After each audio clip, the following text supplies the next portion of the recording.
All right, hello and welcome to another Expert Inside interview. My name is John Golden from SalesPOP, online sales magazine and Pipeliner CRM, joining you as usual from a sunny San Diego. And today I'm delighted to be joined from across the other side of the country, in the lovely state of Rhode Island, by Fred Joyal. How you doing, Fred? Awesome. Excited for the conversation, John. And Fred's a business advisor, keynote speaker, lifelong entrepreneur, having co-founded 1-800-DENTIST, which became the country's largest dental referral service, generating an aggregate over 1 billion in revenue while he was CEO. And that's 1 billion with the B, not to be sneezed at. That's a huge amount of revenue. Congratulations. He sits on the board of 5 companies, dispensing advice based on decades of mistakes he's made in business. And a lot of good things too, right? Yeah, two things. Yeah, every once Yeah. in a while, I praise them, but mostly it's like, don't do that. Don't try. Yeah. His latest book, Superbold, from under confident to charismatic in 90 days, is an Amazon and Wall Street Journal bestseller. And that's what we want to talk about today is the charisma effect, developing boldness as a life skill. So tell me first, because it's such an interesting, title, Super Bowl from underconfident to charismatic in 90 days. Just give me the genesis of the book. Where did the idea come from? And Well, like many of these things, it came from my own life. I was a painful introvert growing up, and it frustrated me how many opportunities I was missing, and I couldn't figure out why bold people were the way they were. And then I said I have to start emulating them, uh, even though it makes me incredibly uncomfortable. And what happened is it transformed me. I realized that boldness is actually a learnable skill, not a personality trait or something you were born with. Bold people just didn't have it socialized out of them for the most part. mm, And so what happened is I was talking to a high school group, basically a whole class of them, and I was telling them various things I'd learned in life, and I said, boldness is a superpower, and the sooner you learn it and stop worrying about what other people are thinking, the more amazing and mm. satisfying your life is going to be. And they went, "Yeah, that's great. How do we do that?" Yeah, yeah. And I was going to say, so Fred, to kind of define boldness for the audience, because for some people, boldness may, they may mistake boldness for brashness or for something else. So just talk about boldness in your definition of it. Yeah, so a lot of people confuse boldness and confidence as the Hmm. same thing, too. Confidence is how you feel about yourself. Boldness is what you do. It's all about action. And what it really comes down to is not being the person that stops you from chasing what you want, whether it's the voices in your head or what other people's telling you what you should and shouldn't be doing, or trying or will not succeed at, or your own fears of failure. Bold people aren't afraid of failure. They embrace it as a stairway up. So Hmm. it's not about hubris and being a show off or needing attention. Those are all more like personality disorders. Yeah. Absolutely. Yeah. Uh, And, well, yeah. bold people just, there's a humility aspect to boldness because bold people are trying stuff all the time. So they're keenly aware that they have more to do, more to learn, but they're not going to give up. Mm. And they're not going to let other people try and stop them or discourage them. And what happens is they create this positive feedback loop because good things happen because they went out of their comfort zone and they Mm. tried things and they either learned something or and even though it didn't work out, or they succeeded sort of unexpectedly. Right. And the cornerstone of the emotional shift of being super bold, which is the title of the book, is when trying and failing feels better than not trying, Right. So because eventually that's what's going to happen, right? yeah. The not trying is what will gnaw at you. Right. So the building confidence is one thing, but you can build confidence without actually executing on that confidence. And we're talking about going out and executing on it, you know, failing, getting back up, succeeding, maybe failing again, just constantly trying things and moving forward and being in control of your own destiny. I think that's probably the best way of putting it. Yeah, and uh, the people say, "Well, I would be bolder if I were more confident." Hmm. And I tell them, "Look, bold people do things all the time where they're not confident about how it's going to go. What happens is when boldness is what builds your confidence. It's not the other way around. That's the confusion. It's like, oh, I have to be confident before I'm going to try something. No, the whole idea of risk is that you don't know how it's going to go. Yeah. And so bold people, they take risks, and they understand that it may not go the way they planned or as well as they hoped, but it doesn't stop them from trying. They don't No. stop themselves. It's really that the core of it is never be the person who stops you. And Right, right, especially right. as a salesperson, you know, prospecting is all about just being out there and being comfortable with being uncomfortable. It's like, Yeah. oh, I don't know if these people are going to find me interesting. Yeah, well, they might not. So Yeah, what? yeah. You And have who to be knows? interesting to everybody. Yeah, That's yeah. a big order. Yeah, You just know. like your product or your service isn't it doesn't apply to every single type of customer out there or potential. People often go, who's your product for? Or like it can be used by everyone. No, it can't. Right. Yeah, So the same thing is you just have to find the right people and understand that you'll knock on the wrong doors often many times before you knock on the right one. And that's just part of the process. yeah. But the reality is, we are all a niche product. Each Yeah. one of us. You know. Yeah. So stop worrying about trying to appeal to everybody. Find your tribe. Find the customer base that you can relate to, that you can have a relationship with, and help each other to succeed. Yeah, and not to get off topic, but I mean that's often where it comes. Like you say, introverts are highly analytical people, and they go, "Oh, I could never be in sales." And you're going, "No, there are people out there who want a salesperson to be highly analytical, to be in the details, to understand everything, because that's what they're like. So they want somebody who's like them and could do it. So don't rule yourself out because you think there's a particular personality type. There isn't. So talk to me a little bit about the charisma effect. So, charisma is the result of just developing your boldness to the point where you are comfortable in your skin wherever you are, or you radiate that you are comfortable. Maybe sometimes even if you're not, and that draws people to you. And because people are just like when they see somebody on stage, they're automatically drawn to them because they're terrified of the idea of being on stage. Hmm. So that just the fact that you would walk out there and not be nervous is draws them to you. Now, if something goes wrong and you laugh it off, now they're really drawn to you. They just, a friend of mine, she broke a high heel on stage, and everybody, the women especially, were like, Right. oh my gosh, and they're horrified at the idea of this happening in front of 500 people. And she just looked down, kicked off her shoes, and said, well, I guess I got to spend more than $30 on shoes. Yeah, yeah, And excellent. it's just like she owned them at that point because she decided not to be embarrassed. Mm. Imagine realizing that embarrassment is actually a choice. It's Yes, not it just is. a reaction. It is. I wonder, does she now do that every speech? I, Just you know, I think she's got a trick heel now. yeah, And she's like, exactly. this is magic. I'm going to do this every time. Love it.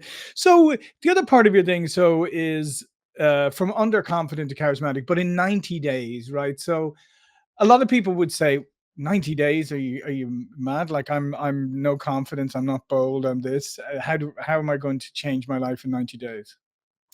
Uh, it'd be pretty embarrassing if I didn't have a bold promise in the Yeah, title, when you think about it. yeah. Uh, Absolutely. but no, the book is full of very practical exercises that move you up. It's based on the principles actually of bodybuilding and improv comedy, Mm. that you gradually build your boldness like you would build a muscle. And Hmm. so as you do these exercises, now bold people are working on their boldness the rest of their life, but Right. they're making that shift where it becomes their default mode to make the bold choice.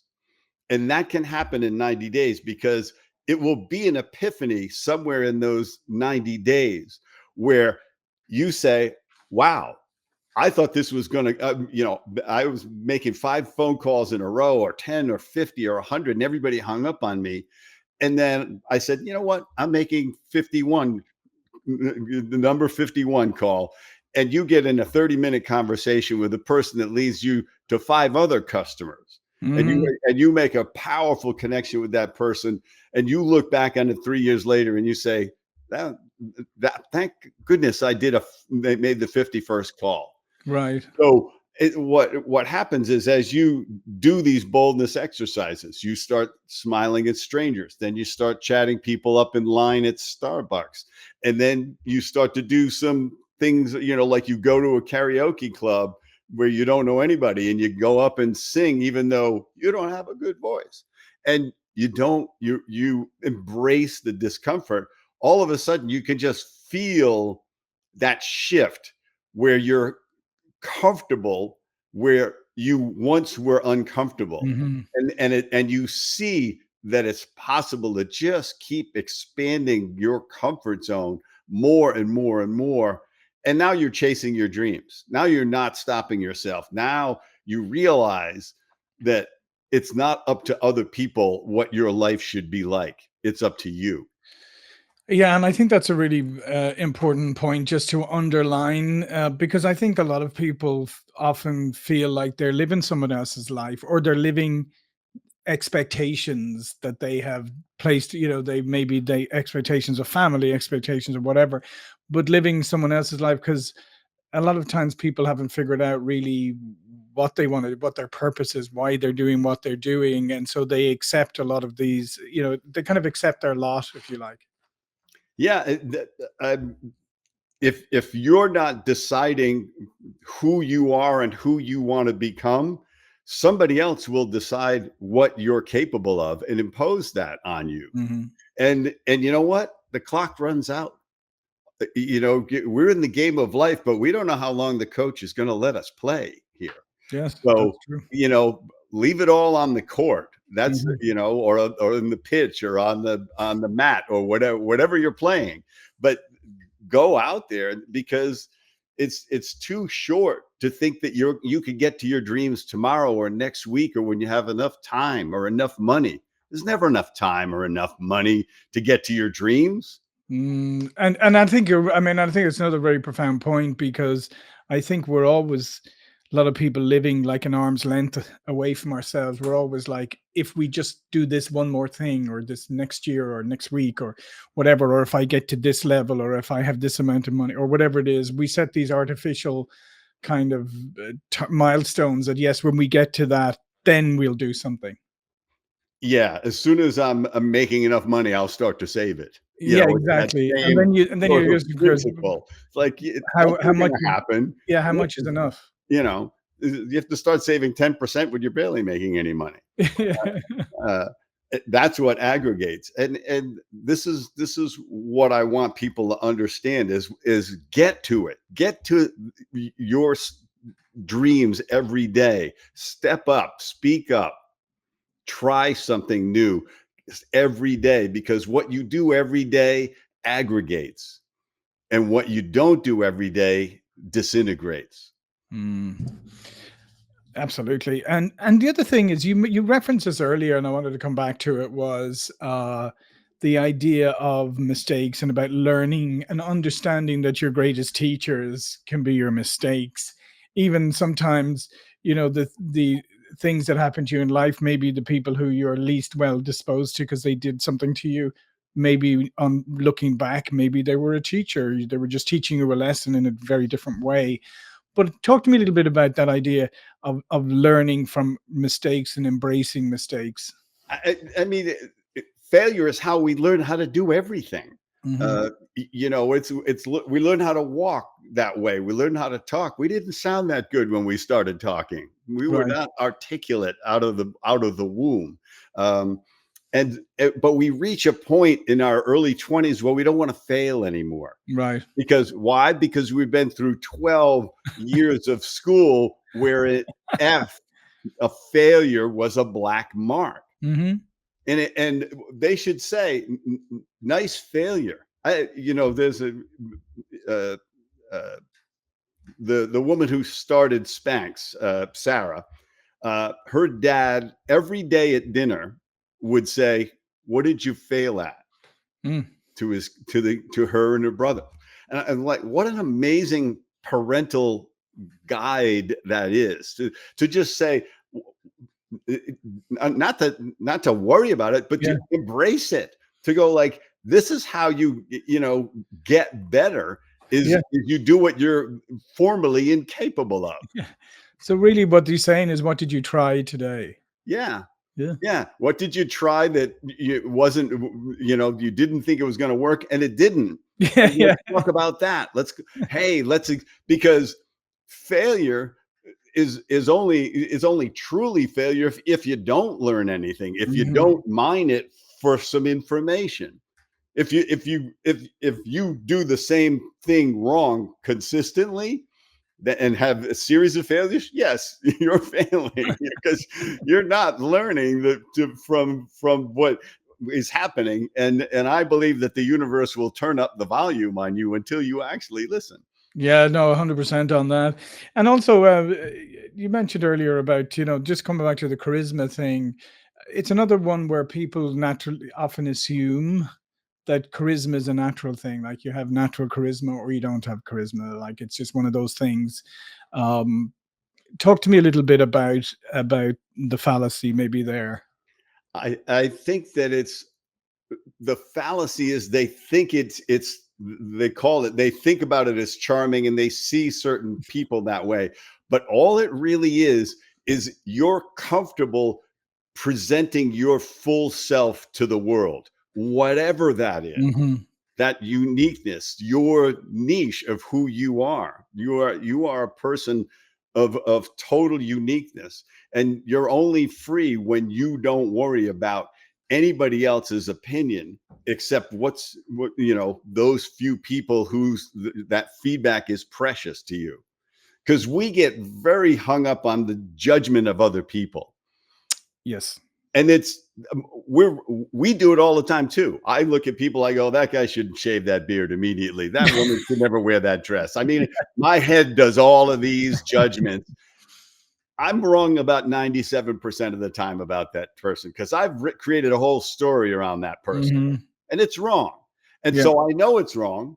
And so I reverse it and say, they're doing the same thing with me. They're looking at me and go like, that guy wears nothing but blue all the time. He needs a little wardrobe update. Hmm. And and I don't worry about it. It's not my problem. It's not my issue. It's none of my business, because it's not accurate. Right. They don't actually know me. And if they did, they would either like me or not like me. And I would be fine either way. Exactly. And I think that's a really important thing at the end, because what you just said there about that is not caring, they like you, they don't like you, whatever, figuring out who you are, especially in a world today where we become inundated, like in popular culture, and the pervasive like norms of society is all about popularity, and you have to be popular, and everybody has to love you, not just some people, everybody has to. And that just goes against reality, and that's a recipe for being very, very unhappy. Yeah. If you have 5 really good friends, hey, if you have 2, Hmm. that's a good life. If you have one person that really loves you, that is your life partner, Yeah. you you are way ahead. You don't need the other 7 billion people. No, you don't. So let it go. You don't need 100 million followers. Yeah. And my only relationship advice is that life partner should be your best friend. Yeah, if that happens to you, you are blessed beyond belief, and you just need to relax and and build from that and take yourself out to the world, because you have this incredible foundation of support of this Mhm. person who loves you as close to unconditionally as they can, except for your Yeah. sanitary Yeah, habits. no matter how hard you no matter how hard you test what unconditionally covers. Yeah. That's you and your dog, basically. That's Yeah, exactly. yeah. Yeah, but it's fantastic, Fred. It's such a great concept. I love the idea and all the insights that you've shared today. And the fact is, and I think these are really important messages because people feel like they have no control over things, like that they're just a little person here in the whole world and all these things are happening, when in reality your message is you do have everything you need. You just need to start executing on it. You just start need to think of yourself, not in a blind selfish way, but in an empowering way, and say, you know, I am who I am. I like who I am. I'm good at this or whatever. I'm just going to go out there and live that life. Yep. And seize life, seize the moments. Don't just try to seize the day, because most of the time the opportunities that come to you come in a moment. Yes. So I say carpe momentum rather than carpe diem. It's like that window is not going to stay open all day. Seize those moments, and that aggregates in your life to a full and satisfying life. Yeah. Well, listen, thanks so much, Fred. This has been fantastic. All of Fred's information will be below this video. But before we go, please do remind people about what you do. I'm a public speaker primarily, and an author and a business advisor. I actually, on my website, fredjoyal.com, there's a sales quiz that people can get and take and understand what I call their boldness quotient. Right. So at fredjoyal.com/sales quiz, or just go to the website, they can take that, and it gives them an insight of where they're at and some clues as how they can get to the next level. So, I love speaking in front of people. I love challenging them and helping them to have those moments where they go, wow, I could become whoever I wanted to be, if I just start doing it every day. Absolutely. Fantastic. Well, listen, thanks again, Fred. Thank you for watching and listening. And I will see you all again very soon.